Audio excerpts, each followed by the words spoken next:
दिन भर में बहुत सुर्खियां रहीं, फिर ख्याल आया कि क्यों ना की जाए सुर्खियों पर चर्चा। स्वागत है इस खास पेशकश में। SPN 9 न्यूज आप देख रहे हैं, आपके साथ मैं हूं अक्षय अग्रवाल। सबसे पहले शुरुआत करते हैं दिन की बड़ी खबर के साथ। उत्तर प्रदेश में लोकसभा चुनावों के बाद अब 10 विधानसभा सीटों पर उपचुनाव होने वाले हैं और जिन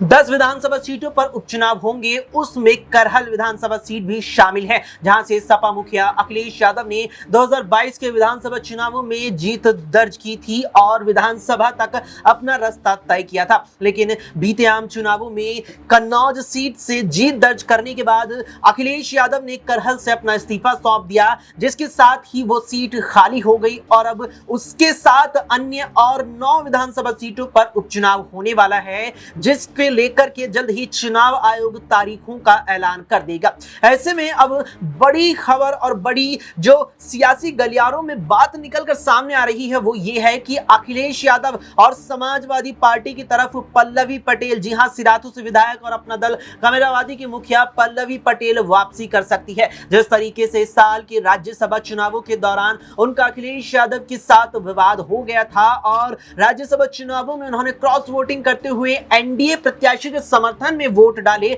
उसके बाद से ही वो अखिलेश और यहां पर काफी उनके प्रति बेहद ही आक्रामक नजर आ रही थी। लेकिन जिस प्रकार से लोकसभा चुनावों की 17 सीटों पर उन्होंने अपने प्रत्याशी उतारे और सभी की जमानतें जब्त हो गई, इसके बाद माना जा रहा है कि पल्लवी पटेल अब फिर से समाजवादी पार्टी से हाथ मिलाने के लिए अखिलेश यादव का रुख कर सकती है। और क्या कुछ इस मामले में बड़ी अपडेट है, चर्चा करेंगे कुछ ही देर के बाद। बढ़ते हैं अगली खबर की तरफ।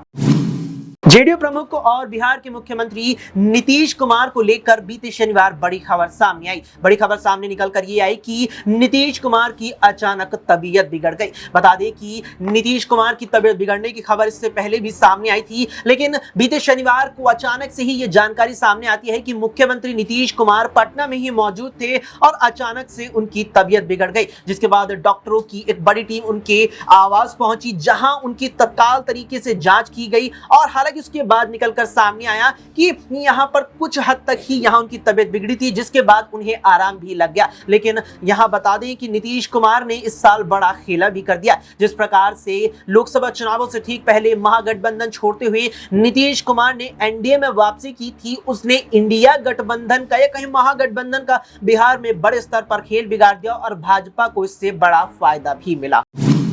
नीट को क्लीन करो, अब ये नारा देश भर में गूंज रहा है। जिस प्रकार से 5 मई को समूचे भारत में 24 लाख छात्रों ने नीट की परीक्षा दी और उसके अगले ही दिन ये खबर आती है कि उत्तर प्रदेश और राजस्थान के कुछ परीक्षा केंद्रों पर पेपर शुरू होने से पहले ही उस दिन वो लीक हो गया था। उसके बाद ये मामला तूल पकड़ लेता है और सर्वोच्च अदालत तक पहुंच जाता है, जिसके बाद सर्वोच्च अदालत ये फैसला लेती है कि जिन चयनित परीक्षा केंद्रों से यहाँ पेपर लीक की खबर सामने आई थी, वहां पर जिन छात्रों ने पेपर दिया उनकी संख्या 1563 थी। लिहाजा अदालत ने यह फैसला सुनाया कि आगामी 23 जून को अब वे 1563 यानी 1563 छात्र दोबारा से नीट की परीक्षा देंगे, जिसके परिणाम 30 जून को जग जाहिर हो जाएंगे। हालांकि सर्वोच्च अदालत के इस फैसले के बाद भी नीट की परीक्षा देने वाले यहां पर तमाम छात्र अभी भी सड़कों पर उतरकर विरोध प्रदर्शन कर रहे हैं और एक बार पूरी तरीके से नीट के जो ये पेपर हुए से पूरे भारतीय स्तर यानी राष्ट्रीय स्तर पर इसे दोबारा से कराने की यहां पर मांग पर अड़े हुए हैं।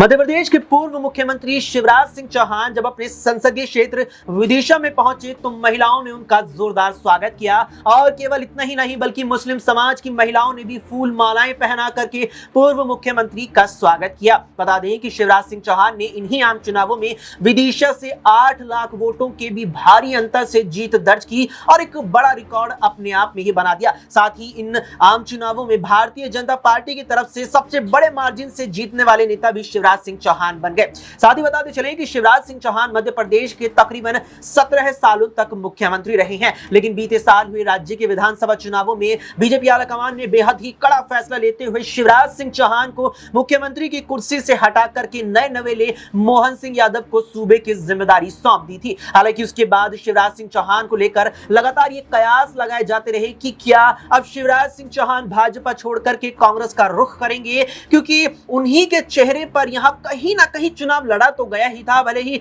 आलाकमान ने यहाँ पर प्रधानमंत्री नरेंद्र मोदी को आगे किया हो या कहीं कि खुद आलाकमान यानी कि प्रधानमंत्री नरेंद्र मोदी चुनावों में आगे रहे हो, लेकिन 163 विधानसभा सीटें जीतने में शिवराज की बेहद ही बड़ी भूमिका रही।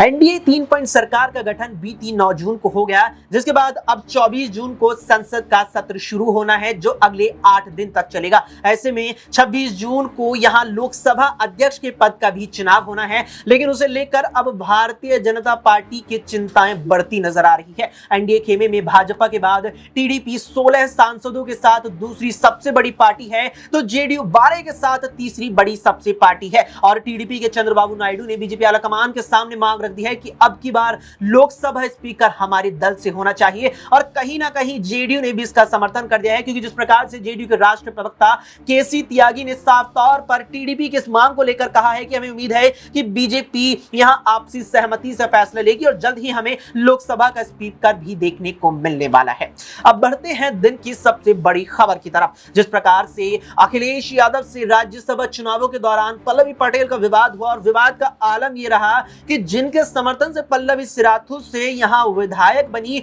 उन्हीं का साथ छोड़कर के पीडीएम न्याय मोर्चा यहां निकाला और 17 सीटों पर अपने उम्मीदवार उतारे, जबकि 18वीं सीट जो उत्तर प्रदेश की कुशीनगर लोकसभा सीट थी, वहां से उन्होंने पूर्व सपा के ही नेता स्वामी प्रसाद मौर्य को समर्थन देने का ऐलान किया। लेकिन पल्लवी के उतारे तमाम प्रत्याशियों की जमानत जब्त हो जाती है, यानी कि उन्हें इतना भी वोट यहां मिलने में इतना भी वोट उन्हें यहां मिल नहीं पाता कि वो अपनी जमानत भी यहां बचा सके। बता दें कि पल्लवी पटेल ने 2022 के विधानसभा चुनावों में प्रदेश की सिराथू विधानसभा सीट से बीजेपी के दिग्गज नेता और डिप्टी सीएम केशव प्रसाद मौर्य के खिलाफ चुनाव लड़ा और जीत भी हासिल की थी, जहां पल्लवी पटेल सपा के टिकट पर चुनाव लड़कर तकरीबन 1,07,000 वोट पाने में कामयाब रही। वहीं यहां पर केशव प्रसाद मौर्य यहां 1 लाख वोटों तक ही सिमट कर रह गए थे, जिसके बाद 7,000 के अंतर से पल्लवी पटेल ने सिराथू से न केवल यहां केशव प्रसाद मौर्य को शिकस्त दी थी, बल्कि सूबे की राजनीति में उनका औहदा भी बहुत ज्यादा बढ़ गया था। और कहीं ना कहीं यही कारण रहा जिसके आधार पर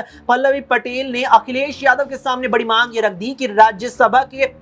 जो 3 उम्मीदवारों का आप चयन कर रहे हैं, उसमें मेरी माता यानी कि अपना दल कमेरावादी की राष्ट्रीय अध्यक्ष कृष्णा पटेल को भी चुनिए, यानी उन्हें राज्यसभा सांसद के तौर पर आगे कीजिए। जिस पर अखिलेश यादव असहमति दर्ज करते नजर आए और यहां पल्लवी का उनके साथ गठबंधन टूट गया। लेकिन अब जिस प्रकार से उत्तर प्रदेश की 10 विधानसभा सीटों पर उपचुनाव होना है और उनकी तारीखों का जल्द ही चुनाव आयोग ऐलान भी कर देगा, उसे लेकर माना जा रहा है कि पल्लवी पटेल अब वापसी अखिलेश यादव के साथ कर सकती है, क्योंकि सिराथू से जिस प्रकार से पल्लवी पटेल ने जीत दर्ज की थी, वहां केवल पल्लवी या अपना दल कमेरावादी का वोट बैंक नहीं था, बल्कि समाजवादी पार्टी के साथ जो उन्होंने हाथ मिलाया हुआ था, वो सबसे बड़ा फैक्टर बना केशव प्रसाद मौर्य को यहां उन्हीं के गढ़ में हराने का। यानी कुल मिलाकर के देखा जाए, पल्लवी पटेल का जो सियासी कद उत्तर प्रदेश के राजनीति में बढ़ा है, उसमें बहुत बड़ी भूमिका अखिलेश यादव और उनके साथ हाथ मिलाने से रही है। लेकिन लोकसभा चुनावों से ठीक पहले पल्लवी ने जिस तरीके से अखिलेश से गठबंधन तोड़ा, उसके बाद सवाल ये उठ रहा था कि जो यहां विधानसभा की सदस्यता पल्लवी पटेल की है, उस पर अधिकार अखिलेश यादव का है, क्योंकि चुनाव चिन्ह 22 में सिराथू से यहां सपा की साइकिल थी। और सवाल यह था कि अखिलेश अब पल्लवी पर एक्शन लेंगे, लेकिन अखिलेश यादव ने पल्लवी पटेल पर कोई एक्शन नहीं लिया, जिसके बाद यह बात भी कही गई कि अखिलेश ये दिखा देना पल्लवी को चाहते थे कि आप हमारे बिना कुछ नहीं है। पीडीएम न्याय मोर्चा भले ही आपने खोल लिया हो, असदुद्दीन ओवैसी के साथ भले ही आपने हाथ मिला लिया हो, लेकिन जीत अगर दर्ज करनी है कहीं से, तो आपको सपा का साथ चाहिए ही चाहिए। अब वाकई में ये देखने वाली बात रहेगी, क्या पल्लवी पटेल वापसी समाजवादी पार्टी के साथ कर उत्तर प्रदेश की जिन 10 विधानसभा सीटों पर उपचुनाव होना है, वहां भाजपा की चिंताएं बढ़ाती नजर आएंगी, या यहां पर भी अकेले चुनाव लड़कर इसी तरीके से उन्हें पटकनी मिलेगी जैसे आम चुनावों में मिली और उनकी खुद की चिंताएं बढ़ जाएंगी। फिलहाल के लिए इतना ही। देश दुनिया की तमाम खबरों के लिए देखते रहें SPN9 न्यूज।